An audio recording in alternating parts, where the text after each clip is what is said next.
다윗의 시라는 제목이 붙어 있습니다. 본 시는 뚜렷한 찬양의 시입니다. 찬양의 시는 하나님의 성품과 구원의 행위, 또 그분의 위대하심과 은혜를 찬미하는 시입니다. 시는 자연에 계시되어 있고 우리 믿음의 눈으로 볼 수 있는 하나님의 영광을 노래하고 있습니다. 본시가 폭풍우를 소재로 삼고 있는데 그 점이 참 흥미롭습니다. 왜냐하면 이스라엘 땅 가나안에는 폭풍우가 없기 때문입니다. 다윗은 폭풍우가 가나안 이북 지중해에서 발원하여 레바논과 시리아를 가로질러 강타하는 그 경로를 추적을 합니다. 다윗이 아마도 그의 일생의 어느 때인가 가나안 북쪽에 가서 실제로 폭풍을 경험했지 않나 짐작이 됩니다. 가나안 종교에서 폭풍의 신은 바알이었습니다. 우리가 엘리야가 바알 신 선지자들과 갈멜산 정상에서 대결을 펼칠 때 바알의 선지자들은 자기 신이 비를 줄 거라고 온종일 소란을 피웠습니다. 그러나 바알은 응답이 없었고 엘리야 혼자서 기도할 때 하나님께서 3년 반 그쳐 있었던 비를 주신 기록이 있습니다. 바알 신은 한 손에는 번쩍이는 번개 창을 들고 또 다른 손에는 천둥을 치는 곤봉을 들고서 파도 위에 서 있는 형상으로 묘사가 됩니다. 그러니까 딱 폭풍의 신이죠. 번개와 천둥. 그러나 다윗은 이 시에서 이러한 가나안 종교의 믿음을 여지없이 무너뜨리고 있습니다. 다윗에게 폭풍우를 동반한 천둥소리 또는 천둥소리를 동반한 폭풍우는 바알의 것이 아니라, 바알의 소리가 아니라 이스라엘의 하나님 여호와의 소리였습니다. 그 여호와의 소리를 그는 노래하고 있습니다. 여호와께서는 보좌에 앉아 권능으로 자연 만물을 다스리십니다. 이제 장마철이 시작이 됐습니다. 우리는 장마 기간 동안 폭풍우가 몰려올 때 이 시를 한번 떠올려 보고 다시 한번 펼쳐서 읽어보면 좋겠습니다.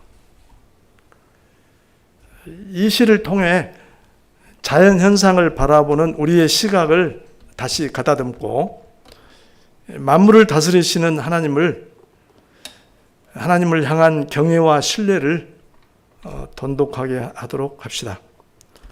이 시는 내용상 세 문단으로 나눌 수가 있습니다. 여러분도 한번 눈으로 살펴보면서 문단을 나눠봅시다. 1, 2절은 시인의 요청이 들어있습니다. 누구에게 무엇을 요청하고 있는지 이따 살펴보도록 하십시다. 3절부터 9절까지는 우리 성경에서도 표시를 해놨는데요. 시인 본인의 찬미입니다. 1, 2절에서는 누구에게 요청을 하더니 3절부터 9절에서는 본인이 직접 요청한 일을 스스로 하고 있습니다. 무엇을 어떻게 찬미하는지 살펴보도록 하십시다. 마지막 10절부터 11절은 결론 부분으로서 시인의 선언입니다. 1절부터 9절의 내용에 기초해서 그런 굉장히 의미 있는 선언을 하고 있습니다. 무엇을 선언하는지 이따 살펴보도록 하겠습니다. 그러면 첫 번째 곡지부터 생각해 봅니다. 1, 2절 시인의 요청입니다. 다윗은 누구에게 무엇을 요청하는가 살피면서 우리 다시 한번 1, 2절 읽어봅니다. 너희 권능이 있는 자들아 영광과 능력을 여호와께 돌리고 돌릴지어다. 여호와께 그의 이름에 합당한 영광을 돌리며 거룩한 옷을 입고 여호와께 예배할지어다. 누구에게 요청을 하고 있죠? 권능 있는 자들에게 요청하고 있습니다. 히브리 원문에서는 하나님의 아들들이라고 되어 있고 그것은 일반적으로 천상의 존재들, 천군 천사를 포함한 천상의 존재들을 얘기합니다. 일단 천상의 존재들에게, 지상에 있는 어떤 존재들이 아니라 천상의 존재들에게 요청을 하고 있습니다. 뭘 요청하고 있죠? 거기에서 반복되고 중심되는 단어는 돌리고입니다. 돌리고 돌릴지어다. 돌리며 이렇게 세 번이나 나오고 그와 유사한 의미로 결국 끝에 예배할지어다로 종결을 하고 있습니다. 여호와께 영광의 능력을 1절에 영광의 능력을 여호와께 돌리고 돌릴지어다. 돌린다는 말은 그 원인과 기원이 누구에게 있다고 인정하고 선언하는 것을 말하죠. 고백하는 걸 말하죠. 그러니까 영광과 능력이 여호와께 있다. 여호와의 것이다. 그분에게 주어지는 것이 합당하다 하는 그런 고백을 하는 것입니다. 영광은 빛나는 영예죠. 그리고 능력은 그야말로 쉬운 말로 힘입니다. 그런 것을 소유하신 분은 하나님이시고 그 원천이 바로 하나님이신 것을 인정하고 고백하라 하는 요청입니다. 2절에서는 조금 말을 더 붙입니다. 그의 이름에 합당한 영광을 돌려라. 여호와 하나님은 여러 가지 성어로 불립니다. 그러나 이 문맥에서 그분을 전능하신 하나님 또는 창조의 하나님으로 우리가 하나님을 떠올리게 됩니다. 그 이름에 합당한 영광을 돌려라. 하나님의 전능하심에 대해서 그리고 그가 창조하고 다스리심에 합당한 영광을 돌리라고 얘기합니다. 거룩한 옷을 입고 여호와께 예배할지어다. 거룩한 옷은 예배 드릴 때 입는 그런 의식에 알맞는 옷인데 어떤 옷을 입는다는 것은 특히 예배할 때 어떤 옷을 거룩한 옷을 입는다는 것은 예배 받으실 분, 예배의 대상에 대한 높은 존경과 경외심을 표현하는 것입니다. 이렇게 1절에서 시인은 하나님께 영광과 능력을 돌리라고 목청껏 요청하고 있습니다. 천상의 존재들에게 최고의 찬양과 경배를 여호와께 드리라고 촉구합니다. 물론 이것은 시인 자신의 찬양에 대한 열망을 간접적으로 표현한 것입니다. 그의 가슴은 하나님의 영광과 능력에 대한 찬송으로 가득합니다. 하나님은 그분의 찬란한 영광과 어미하신 능력 때문에 자녀된 우리의, 그의 백성된 우리의 찬양과 경배를 받아 마땅하신 분입니다. 하나님의 백성된 우리가 자주 그러한 심정을 품는 것 매우 자연스럽고 또 우리의 가슴으로 열망할 일입니다. 그러면은 시인이 그처럼 하나님을 찬양하고 싶은 영광과 능력을 그분께 돌리고 싶은 이유는 무엇이었는가? 이제 살펴보도록 하겠습니다.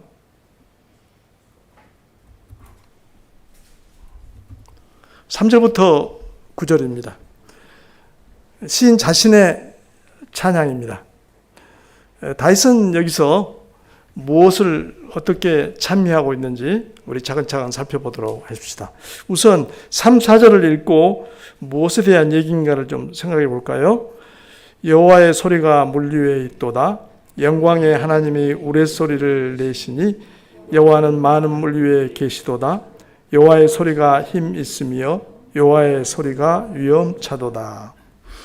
여호와의 소리라고 나옵니다. 여호와의 목소리라고 할 수도 있고요. 여호와의 소리가 물 위에 있도다. 비유적인 식기인데 그 다음은 대꾸로 같은 얘기를 표현을 달리하고 있습니다.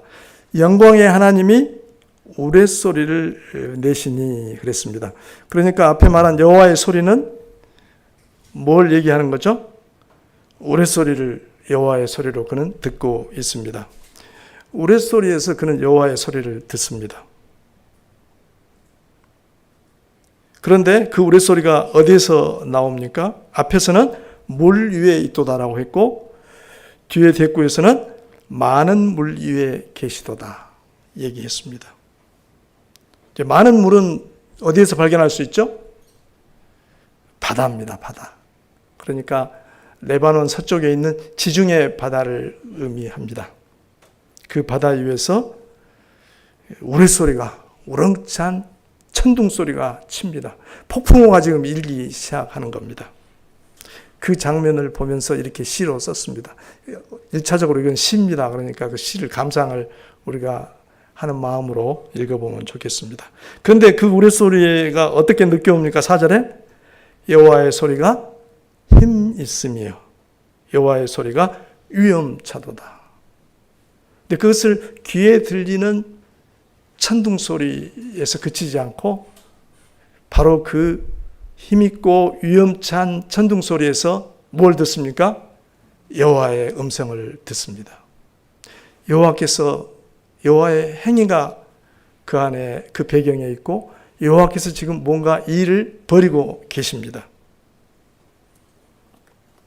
그러니까 시인은 바다 위에서 지중해 바다 위에서 폭풍우가 일어나고 짙은 구름이 피어오르면서 천둥 소리가 들려오는 상황을 이렇게 묘사하고 있습니다. 시인은 우레소리를 여호와의 목소리로 인식합니다. 시인은 폭풍우 속에서 하나님의 권능과 위엄을 느끼고 있습니다. 시인은 우리가 알지만 다윗 시인은 참 멋진 사람인 것 같아요. 항상 그런 이런 고상한 정서가 풍부한 자연현상을 보면서 이런 시를 읊어낼 수 있었다는 게 그의 마음이 늘 뭘 갈망하고 있었던가, 어떻게 무엇을 향해 열려 있었던가 하는 것을 짐작해 합니다. 그 다음 부분을 좀 보도록 할까요? 5절, 6절을 읽고 거기는 뭘 묘사하는지 한번 살펴보도록 하십시다.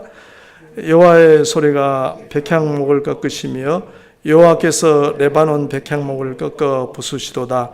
그 나무를 송아지같이 뛰게 하시며 레바논과 시련으로 들송아지같이 뛰게 하시도다. 이 두 절에서는 이제 지금 그 폭풍우가 어디까지 왔습니까? 레바논까지 왔습니다. 서쪽 바다 지중해에서 일어난 폭풍우가 천둥소리와 함께 레바논에 상륙을 했습니다. 가나안 북쪽이 레바논이죠. 레바논 땅은 다윗 당시에 적대 국가가 아니었습니다. 다윗의 아들 솔로몬이 성전을 지을 때 그 나무를 어디서 구해왔죠? 레바논에서 백향목을 운송해 왔습니다. 그쪽 왕 히람과 솔로몬은 굉장히 가까운 친한 사이고 서로 협력하는 그런 관계였습니다. 최근에 이스라엘은 레바논과 굉장히 껄끄러운 관계죠. 얼마 전까지 거기 남쪽에 있던 이스라엘 북쪽 경계에 가까이 있던 헤즈볼라라는 그 이란의 배후에 있는 이란의 지지를 받는 지원을 받는 헤즈볼라가 계속 이스라엘을 위협하고 그런 상황이었습니다. 그러나 당시에는 참 서로 교류하고 협력하고 친한 그런 나라였습니다. 그런데 거기에 지금 폭풍우가 몰려왔습니다. 그 폭풍우가 몰려온 모습이 어디에서 나타났냐면 백향목이 꺾어집니다. 무시무시한 폭풍입니다. 여호와께서 그 다음 대꾸 레바논 백향목을 꺾어 부수시도다. 여러분, 울창한 나뭇가지가 꺾이는 장면을 우리 최근에 한번 본 적 있죠?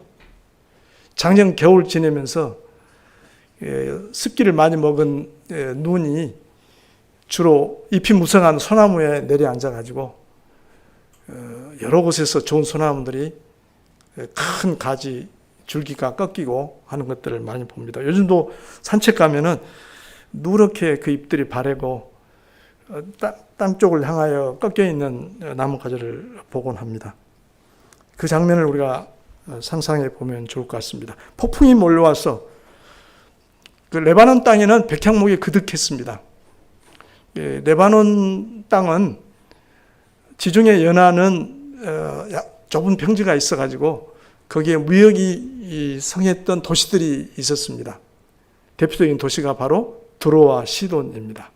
그러나 조금만 동쪽으로 가면, 내륙으로 가면 산지가 펼쳐집니다.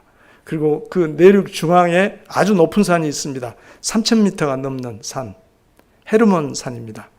여기에 6절에 그 나무를 송아지같이 뛰게 하시며, 그러니까 큰 바람에 나무들이 심하게 흔들리는 모습을 송아지같이 뛰게 하신다고 묘사했습니다. 그런데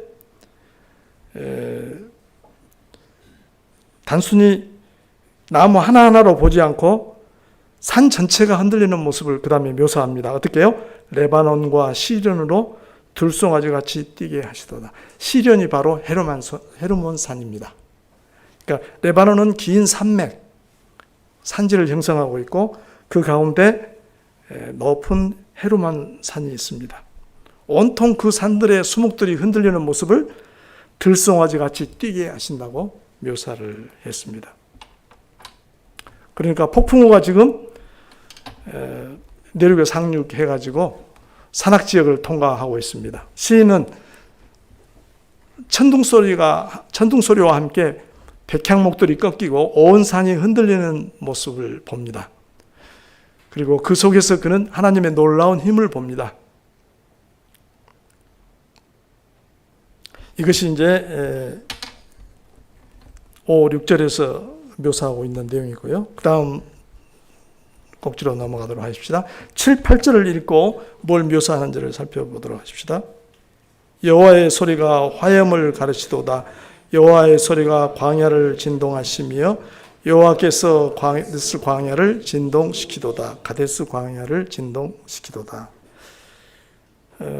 이제는 그 천둥 소리와 함께 번갯불이 번쩍이는 장면을 묘사합니다. 화염을 가르치도다.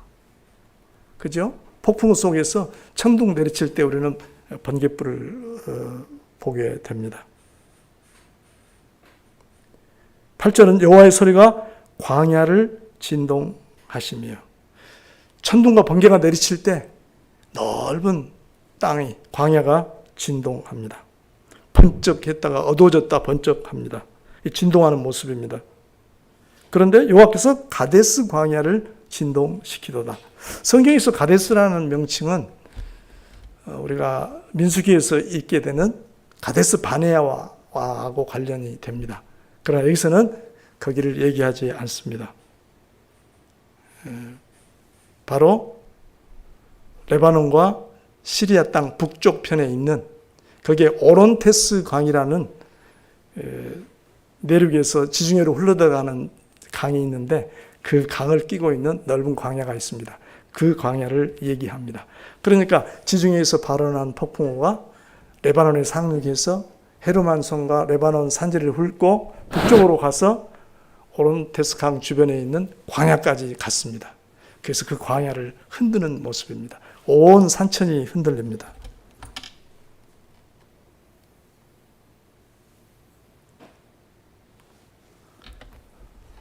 그래서 시인은 폭풍 속에서 번갯불이 튀고 천둥 소리가 온 땅을 뒤흔들고 있는 모습을, 상황을 묘사하고 있습니다. 시인은 천둥 소리와 함께 번갯불이 천지에 가득한 장면에서 여호와의 영광을 떠올리고 있습니다. 이제 9절로 우리가 넘어가도록 합시다. 9절 읽어보도록 할까요?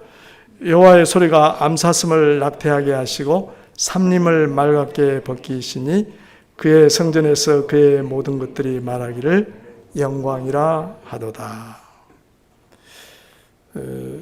계속 여호와의 소리라고 합니다. 천둥 소리 속에서 그는 하나님의 소리를 듣습니다. 그래서 여호와께서 지금 일하고 계심을 그는 거기서 발견하고 느끼고 있습니다. 암사슴을 낙태하게 하신다 했는데, 낙태라는 말의 아래 각조에 보면 뭐라고 되어 있죠? 새끼를 낳게라고 되어 있습니다. 그러니까 아마 암사슴이 대표적이죠. 암사슴을 대표로 내세웠는데 각종 포유류 들이 잉태한 만삭이 다 돼서 새끼를 낳을 때를 기다리고 있었는데, 폭풍과 함께 몰려온 천둥 소리와 번갯불의 영향을 받아서 놀라가지고 산기를 느껴서 새끼를 낳게 되는 그런 장면, 그것도 여호와의 손길, 여호와께서 폭풍 속에서 일하시는 장면으로 묘사하고 있습니다.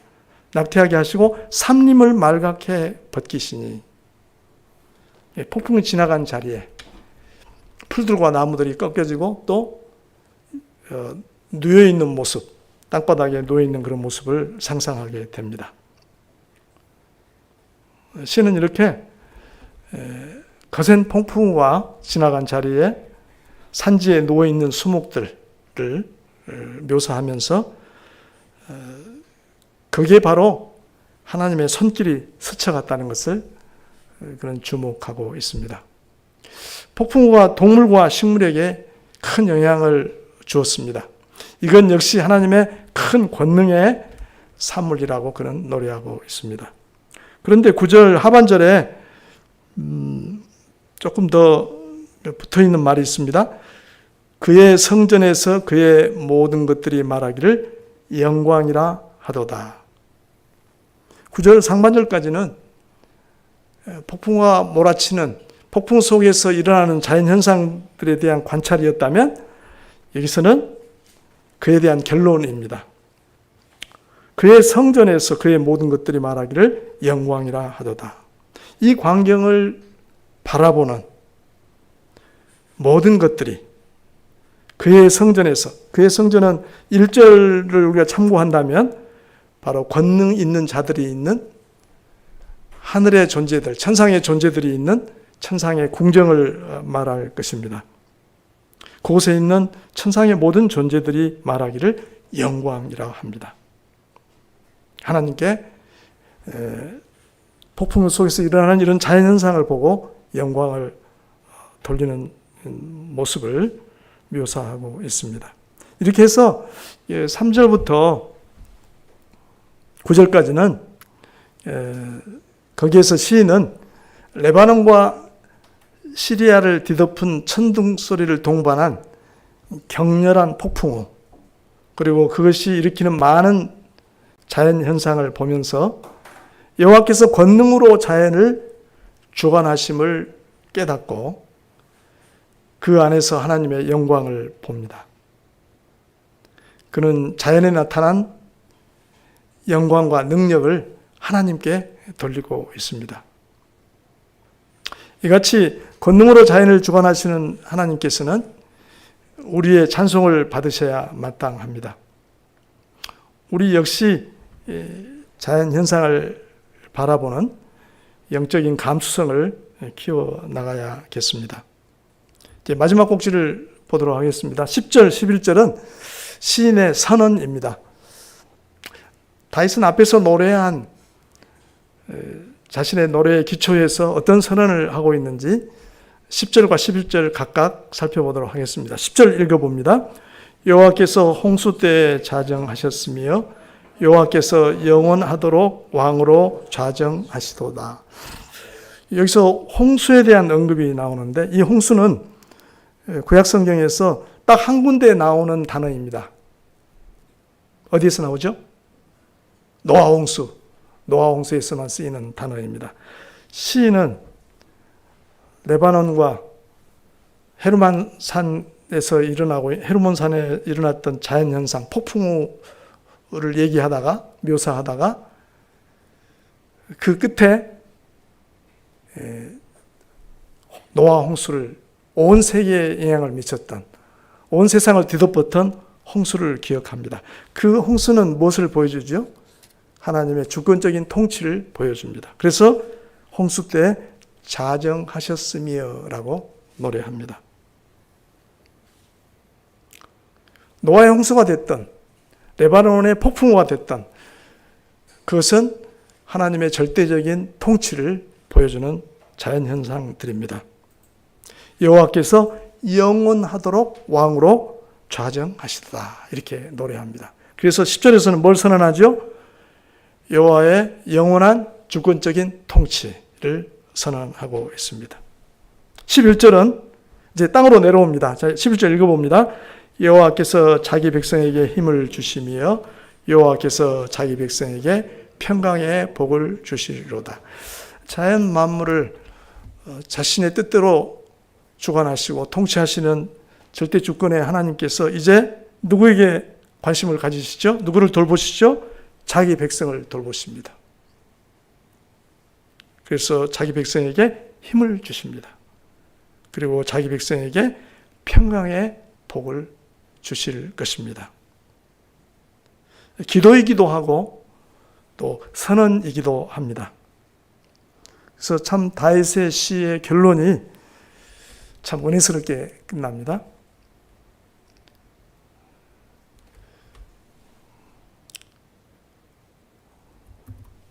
우리 말씀을 정리해 보도록 하겠습니다. 그러니까 결론 부분에서 시인은 자연을 지배하시는 여호와께서 또한 자기 백성에게 힘과 평강을 주심을 선언합니다. 하나님께서는 당신의 백성인 우리에게 당신의 힘과 평강의 복을 내려주십니다. 우리는 그것을 자원으로 삼아서 이 세상을 이겨나갑니다. 우리에게 닥쳐오는 시련과 유혹, 우리 앞에 놓인 과제와 사명을 능히 감당할 자원이 하나님으로부터 오는 것입니다. 시인은 레바논과 시리아에 내린 격렬한 폭풍우에서 여호와의 권능이 장엄하게 나타나는 것을 바라보면서 천상의 존재들에게 권능으로 자연을 주권적으로 통치하시며 그 백성에게 힘과 평강을 주시는 하나님께 영광을 돌리도록 요청합니다. 우리 신자는 하늘의 존재들, 하나님의 종들과 함께 하나님께 끝없는 찬송을 드려야 합니다. 하나님은 모든 것을 창조하셨을 뿐만 아니라 권능으로 다스리시기 때문입니다. 만물 위의 주권자이신 하나님께서는 자기 백성에게 힘과 평강의 복을 내려주십니다. 이것이 신자가 이 땅을 살아가야 할 자원입니다. 신약 성경은 여러모로 주 예수 그리스도를 구약 성경의 여호와와 동일시합니다. 특히 이 시편의 주제와 관련하여 더욱 그렇습니다. 그리스도는 모든 피조물에 대해서 여호와와 동등한 권능을 보여주시기 때문입니다. 예수님은 폭풍을 잠잠하게 하셨고 물 위를 걸으셨으며 물로 포도주를 만드셨습니다. 예수님은 이런 일들을 통해서 당신이 하늘과 땅의 주인이라는 주장을 입증하셨습니다. 또한 우리 신자들은 평생 이 주님 안에서 힘과 평강을 누리며 살아갑니다.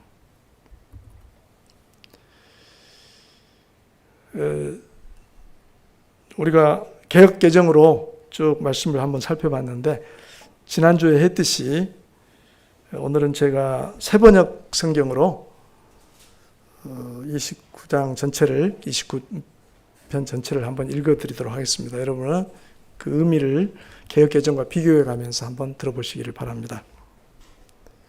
하나님을 모시는 권능 있는 자들아, 영광과 권능을 주님께 돌려드리고 또 돌려드려라. 그 이름에 어울리는 영광을 주님께 돌려드려라. 거룩한 옷을 입고 주님 앞에 꿇어 엎드려라. 주님의 목소리가 물 위로 울려 퍼진다. 영광의 하나님이 우레소리로 말씀하신다. 주님께서 큰 물을 치신다. 주님의 목소리는 힘이 있고 주님의 목소리는 위엄이 넘친다. 주님께서 목소리로 백향목을 쪄개고 레바논의 백향목을 쪄 계신다. 레바논 산맥을 송아지처럼 뛰놀게 하시고 시련 산을 들송아지처럼 날뛰게 하신다. 주님의 목소리에 불꽃이 튀긴다. 주님의 목소리가 광야를 흔드시고 주님께서 가데스 광야를 뒤흔드신다. 주님의 목소리가 암사슴을 놀래켜 낙태하게 하고 우거진 숲조차 벌거숭이로 만드시니 그분의 성전에 모인 사람들이 하나같이 영광하고 외치는구나. 주님께서 범람하는 홍수를 정복하신다. 주님께서 영원토록 왕으로 다스리신다. 주님은 당신을 따르는 백성에게 힘을 주신다. 주님은 당신을 따르는 백성에게 평화의 복을 내리신다. 오늘은 29편 말씀 함께 생각해 봤습니다. 장마철 폭풍우가 칠 때 이 말씀 다시 한번 꺼내서 읽어보시면 좋겠습니다. 기도하십시다.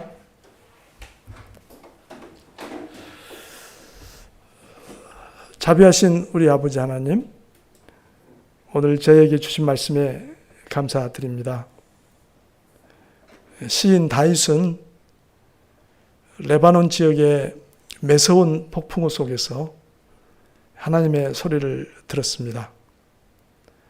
저희도 만물을 다스리시는 하나님께 영광과 능력을 돌려드립니다. 절대 주권자이신 하나님께서 백성된 저희를 돌아보셔서 힘과 평강을 내려주시오니 저희가 그 안에서 세상을 이기며 살아가게 하시옵소서. 예수님 이름으로 기도합니다. 아멘.